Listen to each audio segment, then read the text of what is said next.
I think that one of my most precious childhood memories was playing my dad in Tekken Tag. For someone who couldn't see, that man seemed to always beat me at this game. His favorite time playing me was he made me put my own foot in my mouth, and that was like a fatality or something. But he used to clown me about it all the time. And that's a precious memory for me because I remember playing a game with a man who couldn't see and I could never beat him. I think that says a little bit about his strength and a little bit about how he never let his handicap beat him. You know, my dad played games like that with me, but he also spent more time playing games like trivia. And you know, the reason I bring up trivia is because I used to get frustrated. I wanted to play Thumb War or some other crazy game. And my dad would tell me, we ain't gotta be like everybody else. You never know when you're gonna need the stuff that we learned playing trivia. So I remember there was a time where my dad actually asked me this question. I don't quite remember the question anymore, but my dad asked me a question playing trivia and I couldn't answer it. And he gave me the answer to it and I just got frustrated. I was like, why would I know that? I'm too young, I haven't even learned that in school. And he told me, you'll probably never learn that in school. He said, dare to learn the things that they don't teach you in school. There's things that you won't learn unless you look for answers yourself. And that applies to this very day. You know, I think it was also amazing how my dad played basketball with me. I would stand under the goal and I would talk to him and he would shoot. And if he missed his shot, I would say, oh, Dad, you shot too far to the left. Or Dad, you shot too far to the right. And then he would adjust his shot and he would try to make the shot. And if he missed then, I'd say, oh, well, you shot too low. He'd adjust again. And there was actually a time that my dad made 10 shots in a row. I know a lot of you don't understand, but I want you to paint a picture. Imagine a blind man making 10 free throws in a row. There's a lot of people out here who don't look at their handicaps and say, oh, I'm bigger than that. There's a lot of people see their handicaps and they let society tell them, oh, well, this is it for me. He never did that. And the fact that he could face these challenges speaks volumes for his character. It says a lot about his dedication, his commitment, and his willpower to keep going against all odds. But I don't say that to show how strong he was overcoming his handicaps. I say that to show how strong he was as our father. You know, when his back was against the ropes, when everything had been stripped away from him, that man was still there for me. I think the most significant thing about overcoming the obstacles placed in front of him is, at a very young age, I was taken away from my mom. My dad fought for custody of me. Can you imagine a blind man going in a courtroom and winning a custody battle and taking his son home with him? You know, there's nothing else that needs to be said about that. You know, nothing ever stopped him, and I'm telling you, you know, he fought. It was hell. I don't remember all the details, but I remember that my dad went through a lot to fight for me. And my dad gained custody of me and he raised me. And he said him taking that step to get custody of me was a small step in saying, I'm going to be the best damn dad I can be to my son. There was a lot of times where, you know, me and him fought. I cried, he cried. A lot of things would happen between us.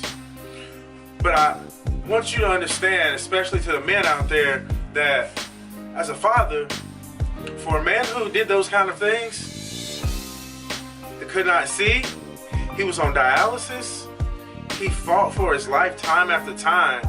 His health was always on the line, his life was on the line. If a man like that can fight for his child, if a man like that can do all the things that he done, what excuse do you or me have to not fight for our kids?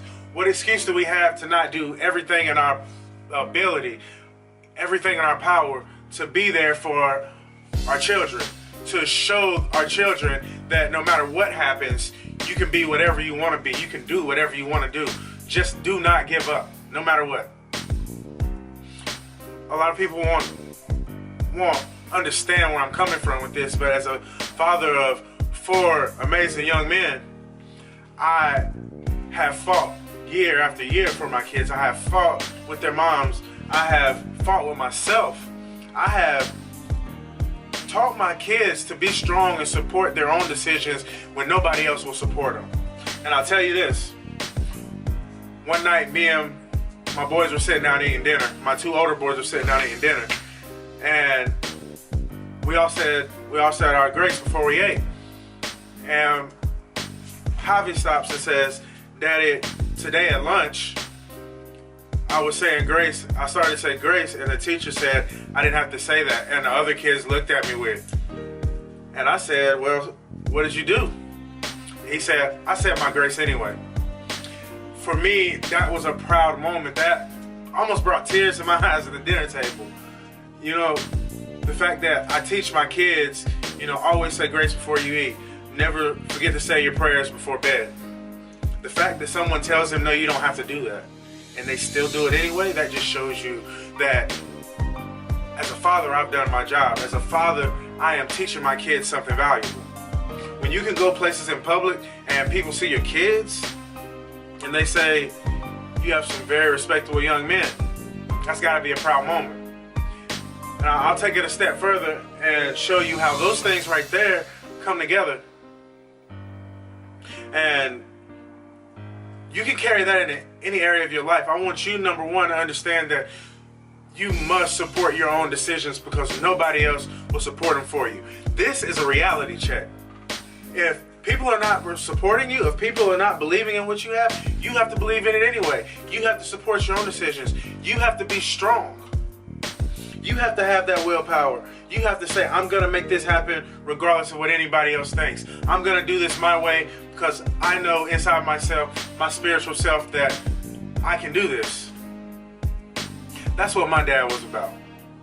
And another thing about him, he used to tell me, son, do this or don't do this. And I would ask him why. And he would say, do your research, find out for yourself. He never gave me the answers, but he always pointed me in the right direction. So today when I teach anyone, I give them enough information to get them going, but I tell them to do their research and learn more on their own. Because the mind is a terrible thing to waste. And I can give you the answers. I think the quote is, you can lead a horse to the water, but you can't make him drink. Another one is, you can feed a man a fish and he'll eat for a day. Or you can teach a man to fish and he'll eat for a lifetime. That's how I used to look at knowledge. That's how my dad looked at knowledge. Those are some of the very basic things that happened in my childhood. Me growing up. These are the principles that were instilled in me. These were the things that were taught to me. I was able to be a better, brighter young man than most of the kids in my generation because I was taught these principles. I was taught how to home cook meals. I was taught how to do my research and find answers, not how to ask for the answers. And that's the reality. As long as we're out here looking for someone to give us an answer, we will always be lost. My dad was never lost. Even when he lost his sight, he could see better than most. That's the way it works. You have to look for the answers. You have to be willing to do what others want. This is amazing, and there's so much value in this message right here. I hope that you get it. There's gonna be a lot of people who may not agree on a lot of things. You just have to agree with yourself. If this information was valuable to you, please share it. Please apply it. And if you're looking for a challenge that can help you understand where I'm coming from with this, I challenge you for 30 days to write down 5 ideas every morning. And I want you to only spend 2 minutes writing down these 5 ideas every morning. I don't care how stupid they are, write down those 5 ideas every morning. At the end of the 30 days, I want you to find 10 of the best ideas And I want you to look at those 10 and see what you can start working on right now to create a brighter future for yourself, for the people you care about, to start building your dreams. Right then and there, take a little bit of action to get started on them. It'll change your life.